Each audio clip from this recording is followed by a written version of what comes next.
আমার প্রিয় বন্ধুরা, আমি আজকে প্রত্যেকটা শিক্ষিত লোকের কাছে একটা শিক্ষার প্রশ্ন করছি।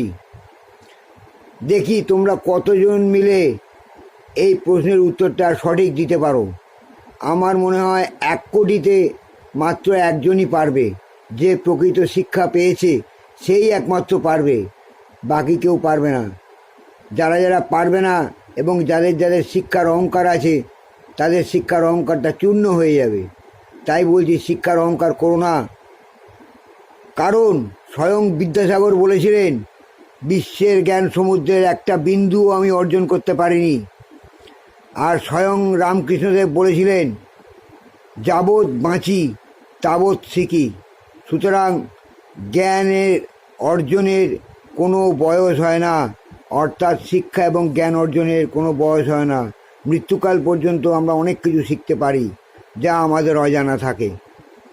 এবার প্রশ্নটা হলো, বলো দেখিনি, আমাদের জন্মবার পরে, অনেক পরে আমরা কি পেয়ে থাকি এবং মৃত্যুর অনেক আগেই আমরা সেটাকে আবার হারিয়ে ফেলি? বলো সেটা কি?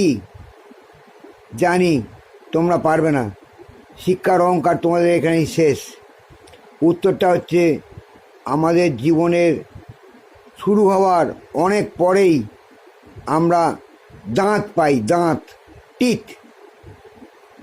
অর্থাৎ আমাদের বছর যখন 1.5 হয় বা বছর যখন 2 হয়, তখন আমাদের মুখে আস্তে আস্তে দাঁত গজাতে শুরু করে। তখনই আমরা দাঁতকে পেয়ে থাকি এবং মৃত্যুর অনেক আগেই সেই দাঁত আবার আমাদের পড়ে গিয়ে ফোকলা হয়ে যায়, শিশুর মতো হয়ে যায়। এটা হলো 1 নম্বর উত্তর। 2 নম্বর উত্তর হলো যৌবন। অর্থাৎ আমাদের জীবনের 14টা-15টা বছর পার করার পরে তখন আমরা আস্তে আস্তে যৌবনটাকে ফিরে পেতে পাই এবং যৌবনটাকে ফিরে পাই।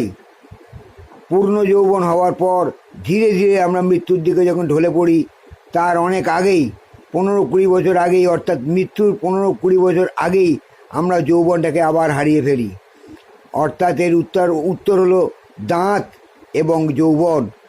দেখি তোমরা কতজন আমাকে কমেন্ট করে জানাতে পারো যে আমরা জানি এবং সঠিক কথা বলবে। আমার উত্তরটা শুনে বলবে না, তাহলেই বুঝবো তোমাদের শিক্ষার দৌড় কতটা। আর যদি না পারো, মনে মনে স্বীকার করো যে তোমাদের শিক্ষার এখন অনেক বাকি আছে, তাতেই আমার জীবনের অনেক পাওয়া হবে। আসি বন্ধু, আবার দেখা হবে।